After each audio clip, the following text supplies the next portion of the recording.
Eh bien, là-dessus, nous allons nous mettre à l'écoute de la parole de Dieu et du premier chapitre du livre de Daniel. La troisième année du règne de Jéhoïakim, roi de Juda, Nebuchadnezzar, roi de Babylone, marcha contre Jérusalem et l'assiégea.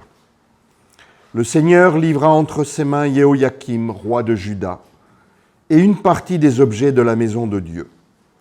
Il les emmena au pays de Shinéar, dans la maison de son Dieu, et il mit les objets dans la maison du trésor de son Dieu. Le roi dit à Ashpenaz, chef de ses eunuques, d'amener quelques-uns des Israélites de race royale ou de famille de dignitaires, de jeunes garçons sans défaut corporel, de belle apparence, doués de toute sagesse, d'intelligence et d'instruction, capables de servir dans le palais du roi, et à qui l'on enseignerait les lettres et la langue des Chaldéens. Le roi leur fixa pour chaque jour une portion des mets de sa table et du vin dont ils buvaient, voulant les élever pendant 3 années, au bout desquelles ils se tiendraient au service du roi. Il y avait parmi eux, d'entre les fils de Juda, Daniel, Hanania, Mishaël et Azaria.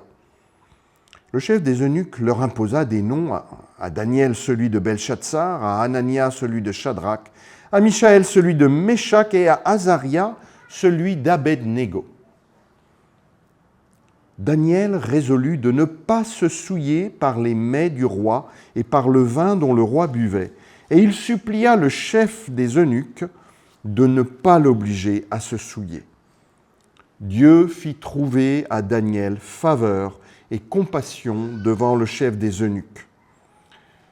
Le chef des eunuques dit à Daniel, « Je crains, mon seigneur le roi, qui a fixé ce que vous devez manger et boire.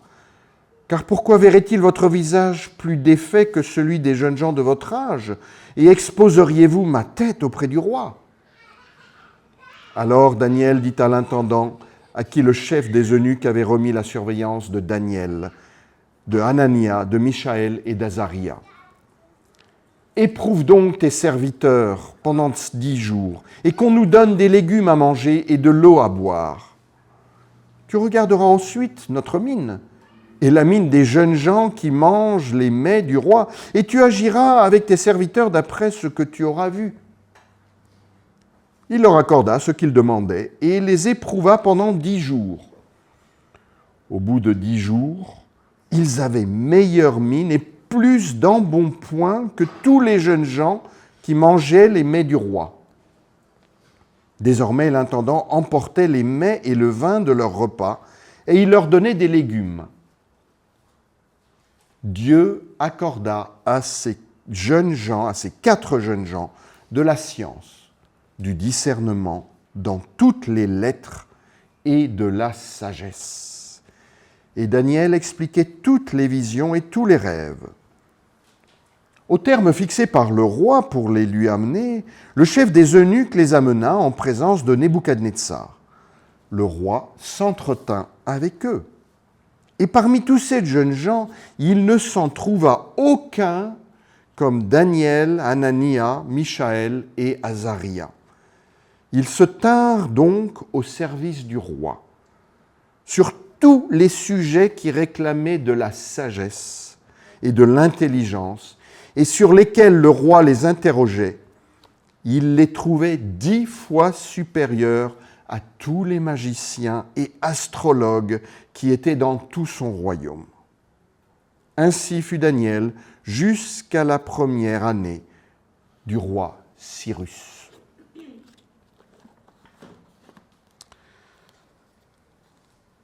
Le thème de cette méditation sur ce chapitre, c'est Dieu établit son royaume dans le cœur de ses enfants fidèles. Dieu établit son royaume dans le cœur de ses enfants fidèles. La troisième année du règne de Jéhoïakim, roi de Juda, Nebuchadnezzar, roi de Babylone, marcha contre Jérusalem et l'assiégea. Ce siège de Jérusalem par les Babyloniens ne serait pas le dernier, loin de là. Il s'est déroulé en l'an 605 avant Jésus-Christ. D'après le chapitre 36 du second livre des Chroniques, toujours dans l'Ancien Testament, le roi Jéhoïakim lui-même fut emmené captif à Babylone, enchaîné. Mais il fut vraisemblablement libéré plus tard. Avec lui, une partie des objets sacrés du temple de l'Éternel à Jérusalem fut emportée par Nebuchadnezzar, ainsi qu'un certain nombre de jeunes gens de descendants royaux ou nobles, comme Daniel et ses amis. Après avoir été libéré et être retourné à Jérusalem, Jéhoïakim a cependant continué à se rebeller contre son nouveau maître. Environ 8 ans plus tard, en l'an 597, Jérusalem fut de nouveau assiégée.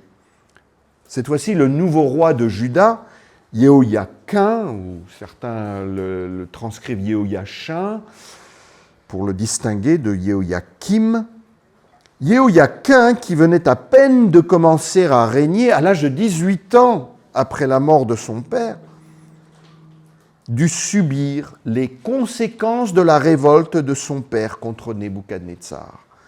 Il ne put faire autrement que de se rendre avec sa mère et les principaux dignitaires du royaume. Et lui aussi fut déporté à Babylone. En ce qui le concerne, il ne revint jamais à Jérusalem et mourut bien des années plus tard en exil à Babylone, quoique dans des conditions plus favorables. Avec lui, Nebuchadnezzar emporta dans son palais tous les trésors du temple de Jérusalem.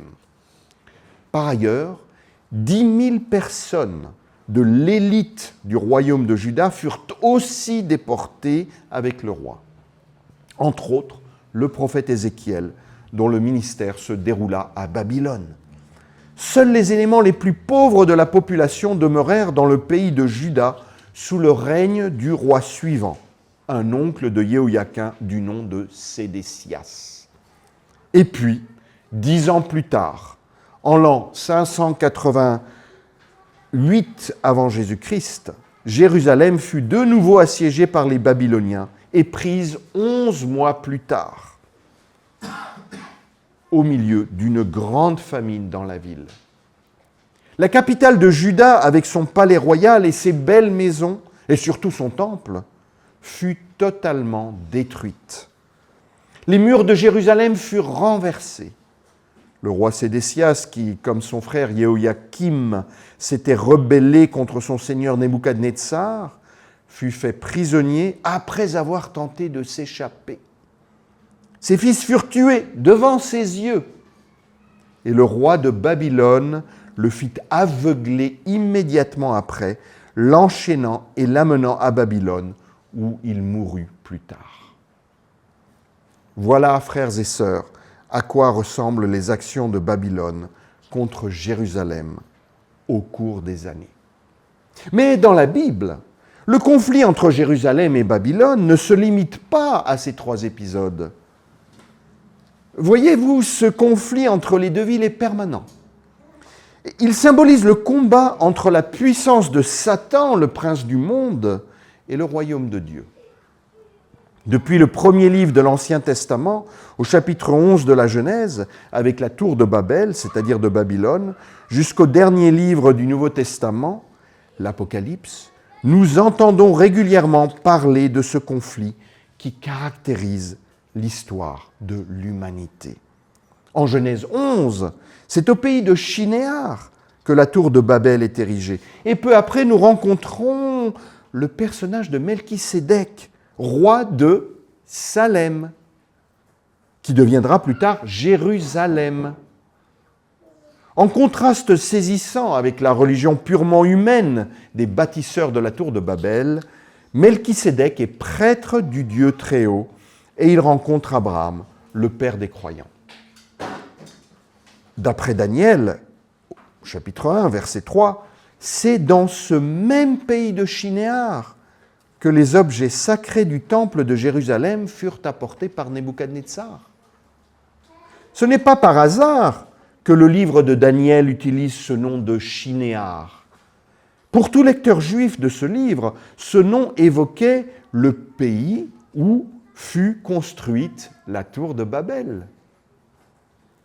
Ce combat entre les deux cités se termine au livre de l'Apocalypse avec la chute finale de Babylone qui précède la venue de la nouvelle Jérusalem. Très certainement, le nom de Babylone est utilisé dans l'Apocalypse pour signifier symboliquement Rome, la Rome qui persécuta violemment les chrétiens au cours du 1er siècle de notre ère.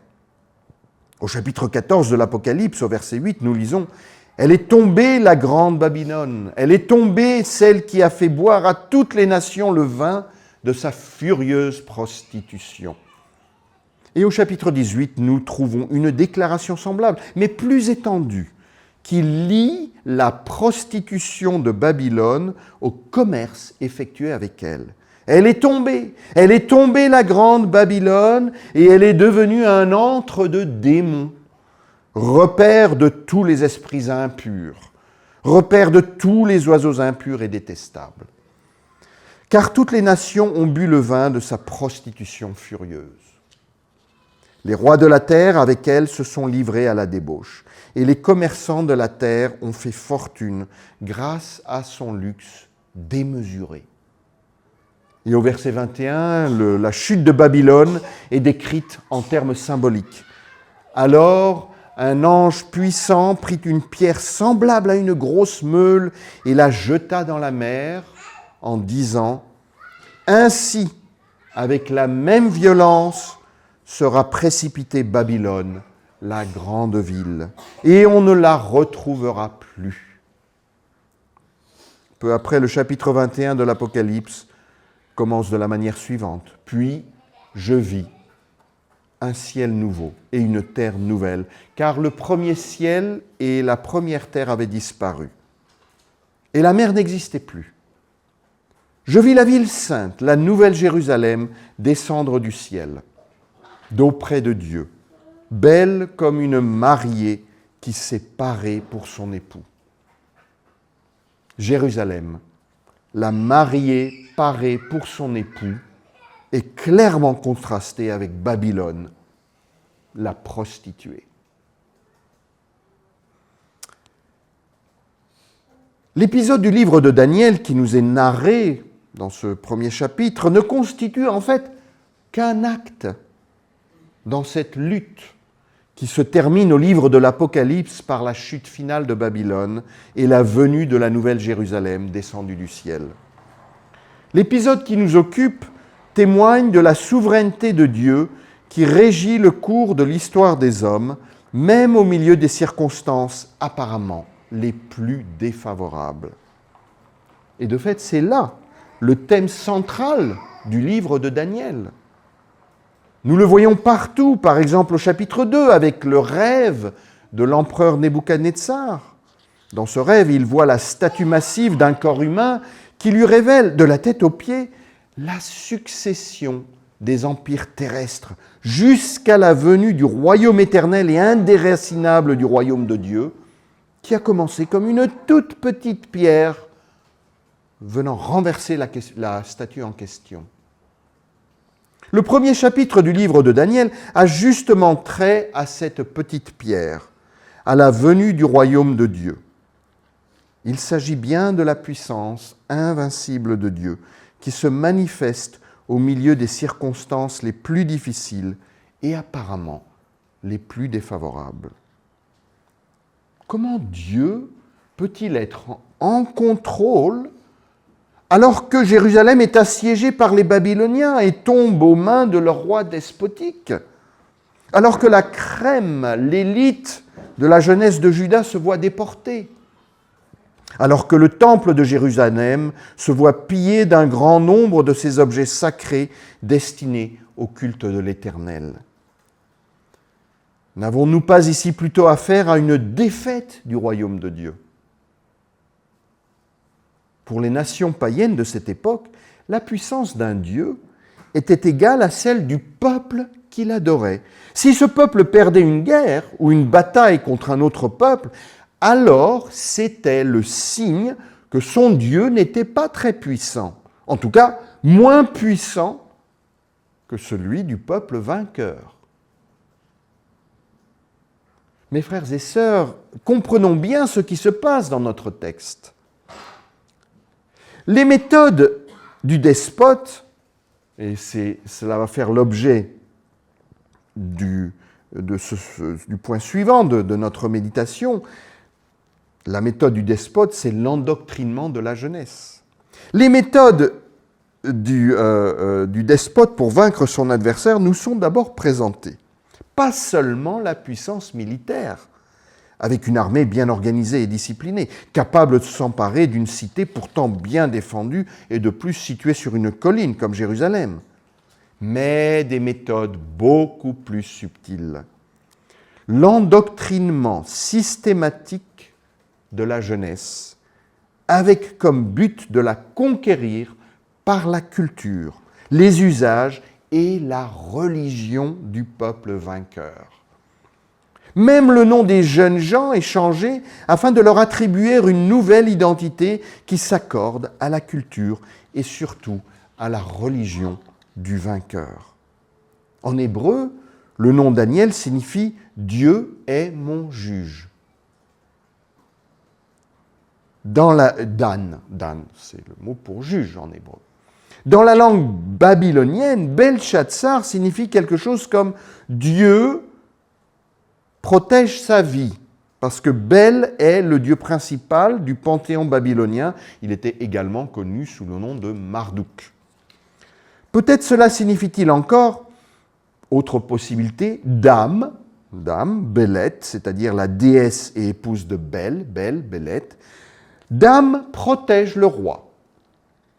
Le nom hébreu de Dieu, El ou Elohim dans Daniel, qui apparaît donc dans son nom, est changé en celui du dieu babylonien Bel. El est devenu Bel. Le nom de Michaël signifie en hébreu « qui est comme Dieu ». Tandis que son nouveau nom babylonien, Meshach, semble signifier quelque chose comme « qui est comme Aku », Meshach. Aku étant un autre dieu babylonien. Voilà bien des changements subtils, mais chargés de sens, n'est-ce pas? Quoi qu'il en soit, Nebuchadnezzar prend tout le temps qu'il faut pour transformer l'esprit de ces jeunes gens. Et il n'épargne rien pour accomplir son projet. Un cours de 3 ans, financé par le Trésor royal, est mis en place, avec l'aide des meilleurs éducateurs du royaume. Ils vont préparer des jeunes gens fort intelligents à servir un jour dans l'administration de leur nouveau maître, après qu'ils aient obtenu leur diplôme. Un tel endoctrinement va cependant de pair avec des avantages matériels notables. Une bourse complète qui paie non seulement les études, les habits et le séjour des étudiants, mais également leur nourriture quotidienne. Et de quelle nourriture ne s'agit-il pas? Les aliments les plus riches provenant de la table même de l'empereur. Ces étudiants ne boivent pas non plus du vin bon marché durant leur période d'études. Ils ont part au meilleur vin qu'on puisse trouver, celui que l'empereur lui-même boit. Quels jeunes gens refuseraient une telle offre aujourd'hui, en ces temps de sévères crises économiques, si elle leur était proposée? Et soyons honnêtes, quels sont les parents qui ne souhaiteraient pas voir leurs enfants jouir de tels privilèges? D'ailleurs, n'est-ce pas, ces jeunes gens issus du royaume de Juda n'ont pas eu le choix. Ils ont été jetés par Nebuchadnezzar dans une prison dorée, laquelle, après tout, comprend bien des avantages. C'est apparemment ce que la plupart de ces enfants issus du peuple de l'Alliance avec l'Éternel ont dû penser, à l'exception des 4 dont il est ici question. Les autres se sont facilement soumis car, ont-ils dû se dire, ils n'avaient de toute manière pas le choix. Ils n'avaient pas le choix. Mais Nous arrivons au 4e point de notre méditation. Résister à l'endoctrinement, rester fidèle à l'alliance avec Yahvé. Les enfants de l'alliance ont cependant toujours un choix. Le choix de la liberté en Dieu qui est et doit toujours rester leur maître absolu. Daniel va exercer ce choix, même si à première vue cela semble une affaire assez risquée. Non seulement pour lui, mais également pour l'intendant principal qui a la charge de tous ces jeunes gens. Daniel se sera souvenu des prescriptions de la loi de l'Éternel telle qu'on la trouve énoncée au chapitre 30 du livre du Deutéronome et que je vous lis. « Voyez, je place aujourd'hui devant vous, d'un côté la vie et le bonheur, de l'autre la mort et le malheur. Ce que je vous commande aujourd'hui, c'est d'aimer l'Éternel votre Dieu, de suivre le chemin qu'il vous trace et d'obéir à ses commandements, ses ordonnances et ses lois. En faisant cela, vous aurez la vie. Vous deviendrez nombreux et vous serez bénis par l'Éternel votre Dieu dans le pays où vous vous rendez pour en prendre possession. Mais si votre cœur se détourne de lui, si vous refusez de lui obéir et si vous vous laissez entraîner à adorer d'autres dieux et à leur rendre un culte, je vous préviens dès aujourd'hui que vous périrez à coup sûr. Vous ne vivrez pas longtemps dans le pays, au-delà du Jourdain, où vous vous rendez pour en prendre possession. Je prends aujourd'hui le ciel et la terre à témoin. Je vous offre le choix entre la vie et la mort, entre la bénédiction et la malédiction. Choisissez donc la vie, afin que vous viviez, vous et vos descendants. Choisissez d'aimer l'Éternel votre Dieu, de lui obéir et de lui rester attaché, car c'est lui qui vous fait vivre et qui pourra vous accorder de passer de nombreux jours dans le pays que l'Éternel a promis par serment de donner à vos ancêtres Abraham, Isaac et Jacob. En exerçant la vraie religion, nous demeurons véritablement libres et nous vivons sans peur, quelles que puissent être les pressions et restrictions extérieures. C'est là qu'apparaît l'Évangile lui-même dans notre texte. Jérusalem a été assiégée et capturée. Les objets du temple de l'Éternel ont été enlevés et emportés par les Babyloniens au pays de Shinéar, placés dans le temple du dieu païen Bel, comme signe que Bel était plus fort, bien plus fort que Yahvé, puisque le peuple qui le servait avait défait le peuple qui adorait l'Éternel. Et pourtant, la vraie religion a toujours cours dans le cœur de quelques jeunes gens qui continuent la lignée de l'alliance avec Dieu. Voilà la religion dont parlait un jour Jésus-Christ à une femme samaritaine rencontrée près du puits de Sichar, comme le rapporte l'Évangile selon Jean. « Crois-moi, lui dit Jésus, l'heure vient où il ne sera plus question de cette montagne, ni de Jérusalem pour adorer le Père. L'heure vient, et elle est déjà là, où les vrais adorateurs adoreront le Père par l'Esprit et en vérité. Car le Père recherche des hommes qui l'adorent ainsi. Dieu est esprit, et il faut que ceux qui l'adorent par l'Esprit et en vérité. » Avec Daniel et ses amis, nous avons un exemple qui nous vient de l'Ancien Testament, de cette véritable adoration, alors même qu'ils sont éloignés du temple de Jérusalem et ne pourront plus jamais y adorer l'Éternel. En tant que jeunes gens sans défaut corporel, ils étaient par excellence ceux qui étaient à même d'aller adorer l'Éternel dans le temple de Jérusalem. Or, c'est désormais un sol qui leur est interdit et qu'ils ne fouleront plus. Pourtant, cette véritable adoration en esprit et en vérité va résister aux assauts du diable, même s'il s'agit de ses plus alléchantes tentations. Mieux encore, au chapitre 3, Michaël, Anania et Azaria vont exercer la vraie religion sans aucune peur, alors même que leur vie est en jeu. dans la fournaise ardente, où ils seront jetés pour n'avoir pas voulu se prosterner devant une statue de l'empereur et l'adorer. Et nous abordons le 5e point de notre méditation, le contraire de l'alliance, c'est une religion hypocrite et formaliste. Car savez-vous quel genre de religion était célébré dans le temple de l'Éternel au temps du roi Jéhoïakim, au moment même où se déroulaient les événements qui nous occupent à la cour de Babylone? Oh, certainement pas la religion prescrite au chapitre 30 du livre du Deutéronome que nous venons de lire. Certainement pas la vraie religion qui vivait dans le cœur de ces 4 jeunes gens. Un autre prophète qui vivait à la même époque, Jérémie, décrit en détail les pratiques mauvaises et corrompues qui avaient cours à Jérusalem et dans tout Juda sous le roi Jéhoïakim. Écoutez donc ce que l'Éternel lui commanda de dire au peuple, justement devant la porte du temple. Nous sommes au chapitre 7 du livre du prophète Jérémie. Nous lisons les versets 2 à 15. Écoutez la parole de l'Éternel, vous tous, gens de Juda, vous qui entrez par ces portes pour vous prosterner devant l'Éternel, car voici ce que déclare le Seigneur des armées célestes, le Dieu d'Israël. Adoptez une bonne conduite et faites ce qui est bien. Alors, je vous laisserai vivre en ce lieu. Cessez de vous fier à ces paroles trompeuses. Voici le temple de l'Éternel. Voici le temple de l'Éternel. Oui, c'est ici qu'est le temple de l'Éternel.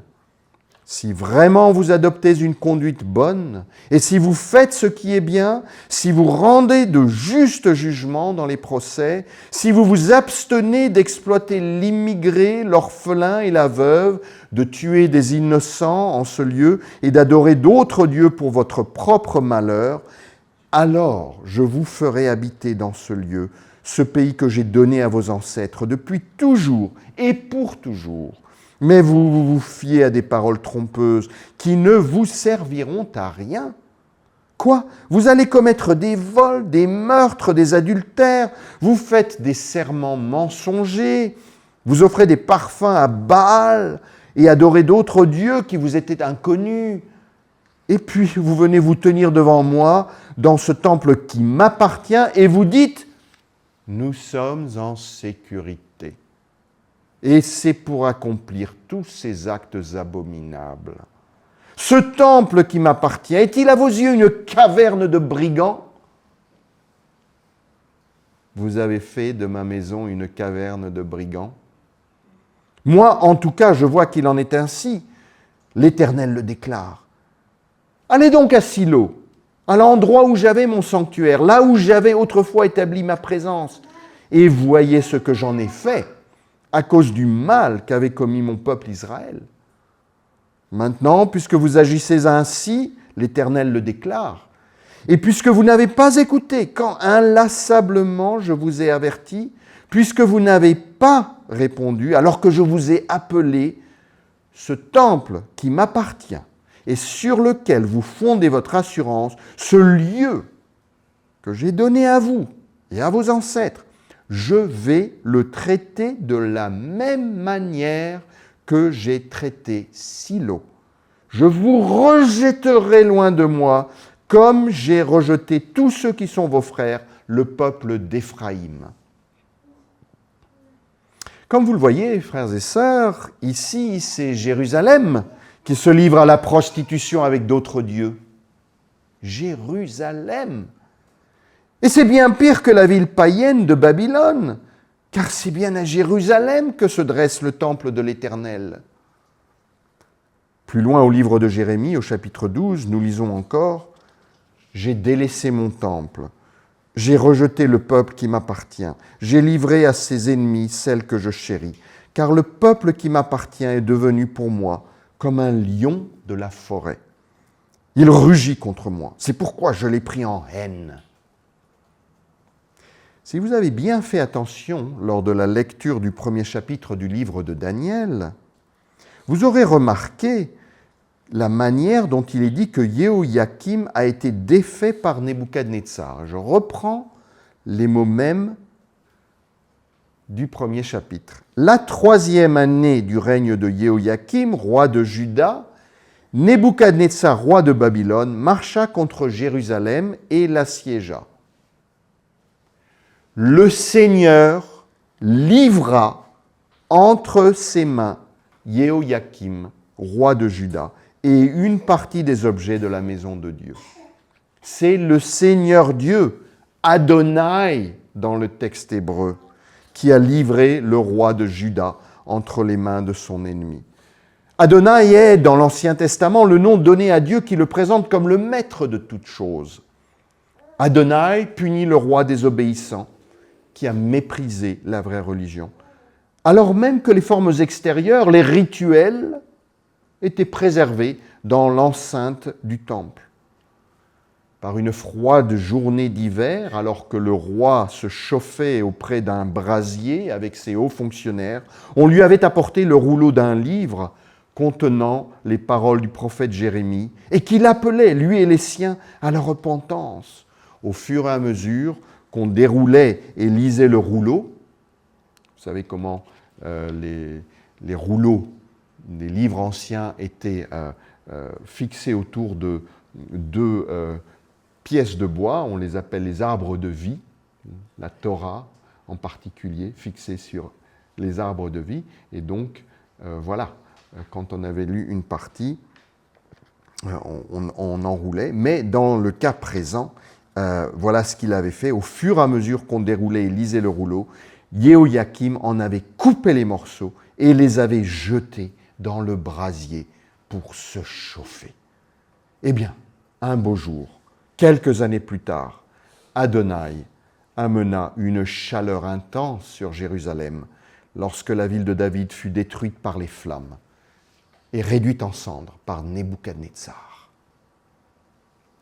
La vraie religion, frères et sœurs, est en tout premier lieu présente dans votre cœur et votre esprit, et non pas dans les formes et les rituels extérieurs qu'on célèbre dans un bâtiment quelconque.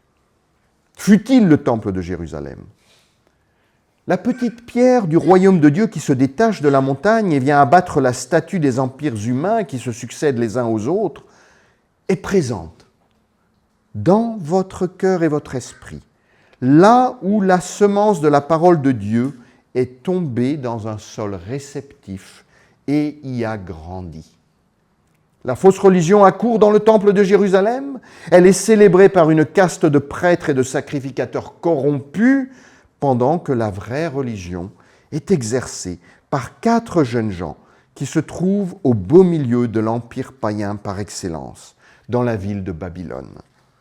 Dieu a le pouvoir de changer en victoire une situation apparemment désespérée. C'est comme cela qu'Adonai régit le cours de l'histoire. Quoi qu'en puisse penser le monde, et quoi qu'il puisse faire pour empêcher la vraie religion d'être exercée.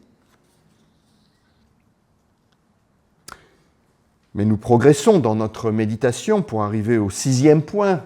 Je ne vous dis pas combien il y en a encore. Gardez votre attention.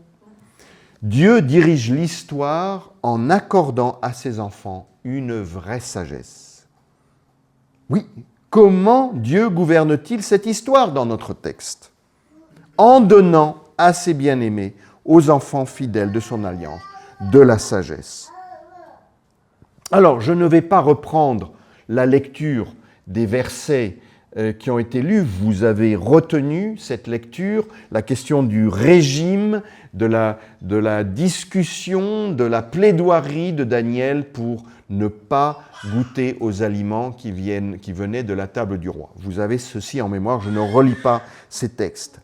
Notre texte, frères et sœurs, ne se fait pas le défenseur d'un régime végétarien. C'est pas l'ancêtre de la mode végane, comme si ce régime permettait de mieux appliquer ses facultés intellectuelles et comme si les étudiants du monde entier devaient bien prendre note de ses effets positifs sur leurs prédécesseurs de la cour de Nebuchadnezzar il y a quelques 2500 ans. Il ne s'agit pas non plus pour toutes les mamans d'encourager leurs petits-enfants à manger les carottes cuites ou les épinards qui sont sur la table, afin qu'un jour ils deviennent comme Daniel et ses amis. Vous savez, ce qu'on appelle l'exemplarisme. Deviens comme Daniel. Il s'agit naturellement de toute autre chose. La viande qui provenait de la table de l'empereur avait été sacrifiée à ces dieux païens. Bel, Nebo, Aku, Ishtar, ou toute autre divinité babylonienne, avant d'être consommée par l'empereur et ses serviteurs. Le vin de sa table avait de même été offert en libation sur un autel. Voilà ce qui aurait rendu Daniel impur. En mangeant de ces aliments ou en buvant de ce vin, il aurait indirectement participé au rite religieux païen et donc renié l'Éternel, son Dieu. Mais nous retrouvons la même crise de conscience chez les croyants du Nouveau Testament, dont Paul se fait l'écho dans sa première lettre aux chrétiens de la ville de Corinthe, au chapitre 8. Leur était-il permis de participer à des repas de fêtes municipales ou professionnelles avec des païens, sachant que le même genre de rite y avait cours? Leur conscience s'en trouverait-elle souillée, ou bien ne devaient-ils pas en faire grand cas, puisqu'au-dedans d'eux-mêmes, ils savaient bien que les idoles n'ont aucune consistance ou existence véritable en tant que divinité? Ce serait l'objet d'une autre prédication. 1 Corinthiens 8. Daniel, lui, reste fidèle à l'Éternel et continue coûte que coûte à obéir aux prescriptions de la loi. En lisant le verset 4 de notre texte, nous apprenons que les jeunes gens élevés à la cour de l'empereur étaient sans défaut physique et de belle apparence.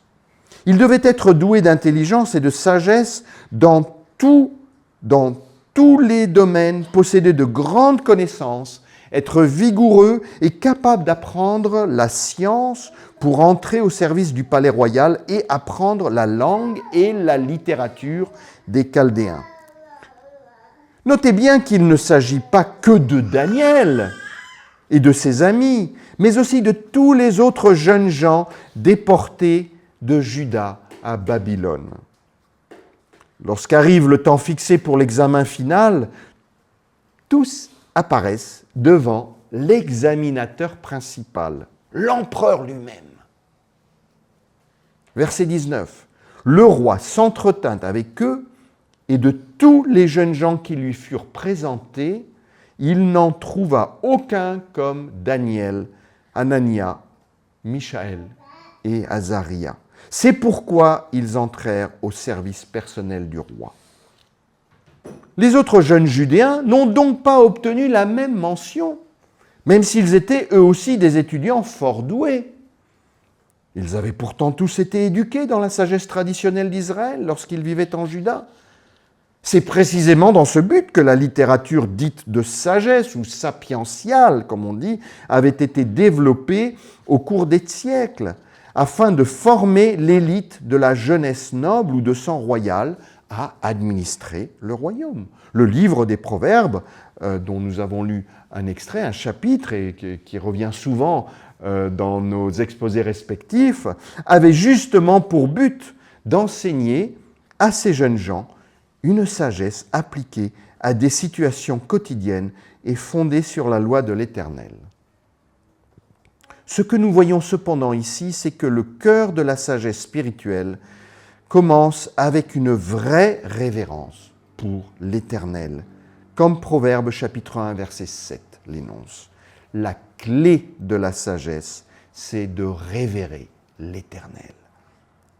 Mais à ceux qui ne le saisissent pas, à ceux qui s'appuient sur leur propre sagesse, en faisant toutes sortes de compromis, en s'arrangeant de manière pragmatique avec l'esprit mondain afin de survivre au mieux, s'applique la parole de Proverbe chapitre 21, verset 30. Face à l'Éternel, il n'y a ni sagesse, ni intelligence, ni conseil qui tiennent. Et c'est là que se situe le fossé qui sépare Daniel et ses amis d'un côté et le reste de la jeunesse judéenne de l'autre. Tous deux en exil à Babylone. La vraie sagesse est inséparable de la crainte, ou si vous préférez, de la révérence vis-à-vis de l'Éternel. Cela commence par prêter attention à ses ordonnances, à comprendre qu'il est le Tout-Puissant, Adonai, le maître de toutes choses, le souverain des rois de la terre. Cela consiste à conserver cette foi comme le bien le plus précieux au-dedans de soi et à tourner ses pensées constamment dans cette direction. À ces bien-aimés qui obéissent à ses ordonnances, l'Éternel donne une sagesse qui dépasse de loin toute sagesse humaniste ou païenne. Les autres jeunes Judéens avaient sans doute pensé que pour réussir l'examen final, ils devaient tâcher de profiter au mieux des circonstances nouvelles qui étaient devenues les leurs, et qu'ils devaient appliquer par leurs propres efforts et du mieux qu'ils pouvaient leur riche bagage de connaissances apprises lorsqu'ils vivaient à Jérusalem. Mais au cours de ce processus, ils ont sans doute oublié où gît le cœur de la vraie sagesse. Tout aussi remarquable est le fait que Daniel et ses compagnons ne surpassent pas seulement en sagesse leur père, mais aussi 10 fois plus la sagesse des sages de Babylone. Verset 20. Chaque fois que le roi les consultait sur une question exigeant à la fois de la sagesse et du discernement, il les trouvait 10 fois supérieurs à tous les mages et magiciens de son royaume. Et cela inclut très vraisemblablement les enseignants qui leur avaient dispensé ce cours de lettres et de sciences de 3 ans. Leurs étudiants les ont dépassés et de loin. Nebuchadnezzar pensait peut-être qu'il avait remporté un grand succès dans son effort d'endoctrinement de ces jeunes gens à travers le cours de lettres et de sciences qu'il l'avait fait préparer. En fin de compte, le jour de l'examen, et plus loin au livre de Daniel, la sagesse traditionnelle de Babylone se voit réduite à peu de choses.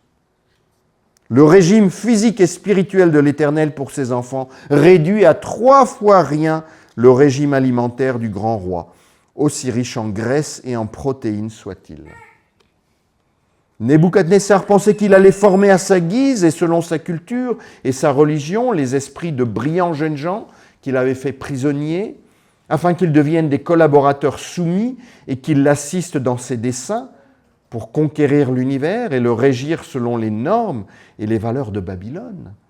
Ils le serviront, en effet, mais il lui démontre, et il ne peut faire autrement que de le constater, que la sagesse de Babylone ne vaut finalement pas grand-chose. On peut tirer une bien plus grande sagesse d'une toute autre source. Cela devient tout à fait évident au chapitre 2, lorsque Daniel explique au roi la signification du rêve qu'il a eu et qu'aucun magicien ou astrologue babylonien n'a pu résoudre. Et Daniel le fait explicitement au nom du seul vrai Dieu qui lui a accordé le don de comprendre les rêves et les visions et d'en exposer le sens. Alors, 7e et dernier point de notre prédication. Il y a là pour nous aujourd'hui, frères et sœurs, une leçon importante à apprendre. Le monde veut transformer, reformer l'esprit des uns et des autres, en particulier de la jeunesse. Mais que signifie le monde? Quels sont les modernes Nebuchadnezzar qui cherchent à imposer leur régime mental et spirituel? Bien des courants de pensée qui agitent les foules semblent se contredire. Lequel les contrôle véritablement? Ce qu'il nous faut bien comprendre, c'est que derrière tous ces courants se situe un esprit de tromperie, de mensonge qui sait avec habileté créer et entretenir la confusion chez les masses à l'aide de toutes sortes d'idéologies. Le prince du monde, celui que la Bible appelle Satan, cherche à imposer aux hommes, et en particulier à la jeunesse en recherche, son régime malsain, à commencer d'ailleurs par des boissons et des aliments malsains. On pourrait là aussi développer en long, en large et en travers. Or, qu'est-ce que l'Église, le peuple de l'alliance avec l'Éternel, a à répondre au monde? Que va-t-elle lui redonner à son tour? Une sagesse faite de normes chrétiennes abattardies, mélangées avec les notions et idées dominantes de la culture contemporaine? Une sagesse mêlée avec les aliments intellectuels qui ont été offerts en pâture aux idoles de notre temps? Une sagesse soumise aux impératifs des médias modernes, les nouveaux maîtres de notre époque, ou bien une sagesse provenant sans compromis de la loi divine et de l'évangile du Christ. Le monde n'a pas besoin de recevoir de l'Église les déchets qu'il tâche avec insistance de lui faire avaler. Il n'a pas besoin que l'Église lui prescrive le régime malsain auquel il est déjà adonné. Et là, c'est bien ce que nombre de théologiens ou de soi-disant penseurs chrétiens s'attachent à promouvoir, se croyant très avancés alors qu'ils sont en fait à la remorque des idées les plus courantes, les plus banales, voire les plus dangereuses. Non, servons plutôt sans répit au monde la sagesse divine, faite d'obéissance à sa parole et d'intelligence spirituelle. Alors, le monde, tout comme l'empereur Nebuchadnezzar, ne pourra faire autrement que d'en prendre connaissance, que ce soit d'ailleurs en l'acceptant et en se convertissant à cette parole salvatrice ou en persécutant ses porte-paroles, car il aura bien compris que cette sagesse divine menace le cœur même de son existence dévoyée. C'est bien ce qu'ont fait les empereurs romains durant les 3 premiers siècles de l'ère chrétienne, n'est-ce pas? Avant de devoir plier le genou devant la sagesse divine, la parole incarnée, Jésus-Christ lui-même. Pour ce faire, le peuple de l'Alliance doit commencer à prendre au sérieux la parole dont il se réclame. Il doit l'étudier et la méditer, non pas de façon superficielle, mais en profondeur. Et surtout ne pas chercher à en affadir le contenu, en le mélangeant à toutes les sauces possibles et imaginables afin de se rendre acceptable devant le monde. Dieu attend de ses enfants une attitude ferme et droite en tout temps et en toutes circonstances. Et certes, Daniel et ses amis nous offrent à cet égard un témoignage exemplaire.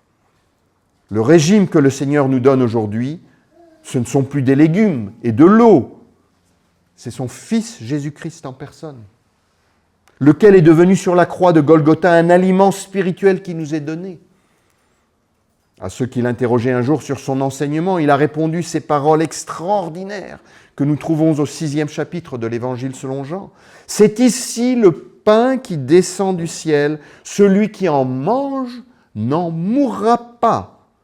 C'est moi qui suis le pain vivant descendu du ciel. Si quelqu'un mange de ce pain-là, il vivra éternellement. Le pain que je donnerai pour que le monde vive, c'est mon propre corps. » À ces mots, les Juifs se mirent à discuter. Comment cet homme pourrait-il nous donner son corps à manger? Alors Jésus leur dit, oui, vraiment, je vous l'assure, si vous ne mangez pas la chair du Fils de l'homme et si vous ne buvez pas son sang, vous n'aurez point la vie en vous. Celui qui se nourrit de ma chair et qui boit mon sang a la vie éternelle, et moi je le ressusciterai au dernier jour. Car ma chair est vraiment une nourriture et mon sang est vraiment un breuvage.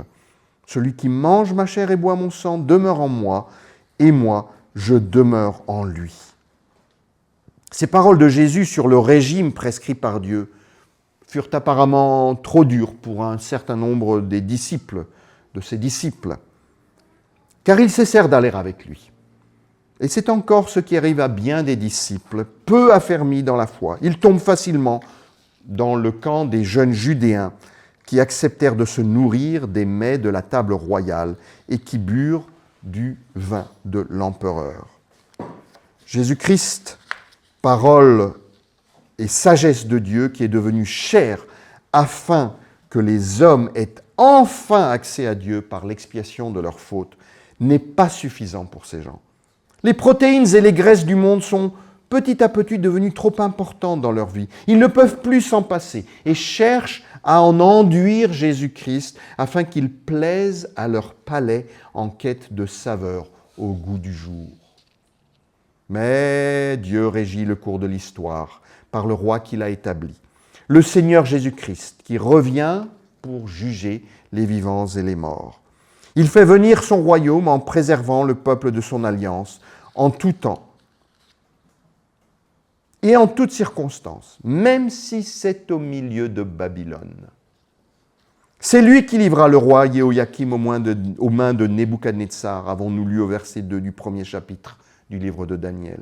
C'est lui qui accorda la faveur du chef du personnel et fit trouver en lui quelqu'un de compréhensif, avons-nous lu au verset 9. C'est lui qui accorda aux 4 jeunes gens le savoir et la compréhension de toute la littérature et de toute la sagesse, avons-nous lu au verset 17. Le dernier verset de notre texte nous dit « Ainsi fut Daniel jusqu'à la première année du roi Cyrus », c'est-à-dire qu'il demeura à la cour de Babylone. C'est-à-dire au moins jusqu'en l'an 539 avant Jésus-Christ, lorsque Goubarou, le général en chef de l'empereur perse Cyrus, s'empara en une nuit de Babylone, sans d'ailleurs rencontrer aucune résistance.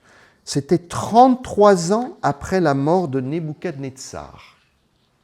La petite pierre symbolisant le royaume éternel et inamovible de Dieu est bien en mouvement dans ce premier chapitre de Daniel, et rien ne pourra l'arrêter.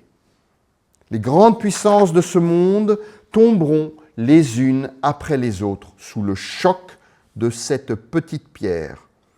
À la fin de sa vie, au milieu des vicissitudes de l'histoire des peuples, Daniel voit déjà l'accomplissement de la vision de Nebuchadnezzar qu'il lui a expliqué au chapitre 2, bien des années auparavant. Le premier grand empire symbolisé par la tête en or de la statue dans la vision de l'empereur vient de disparaître. Babylone n'est plus. Durant toute sa vie, Daniel est resté fidèle à Dieu. Il n'a pas oublié la signification hébraïque de son nom, Daniel. Dieu est mon juge. Dieu me justifie et me sauve au moment même où il fait tomber son jugement sur les nations. Puisse cette grande leçon, frères et sœurs, vous remplir de courage au milieu des vicissitudes de votre existence et vous ancrer dans l'espérance ferme que Dieu est vraiment le maître de l'histoire et qu'il a un plan glorieux pour le peuple qu'il s'est acquis par le sang de son Fils Jésus-Christ. Amen. Nous allons prier et dans la prière rendre grâce aussi pour le repas que nous allons recevoir. Seigneur Dieu, ta parole est la vérité, sanctifie-nous par la vérité. Aide-nous à rester fidèles en toutes circonstances, à discerner les signes du temps, à reconnaître ta voix et à ne pas la confondre avec celle des loups qui peuvent parfois être dans la bergerie.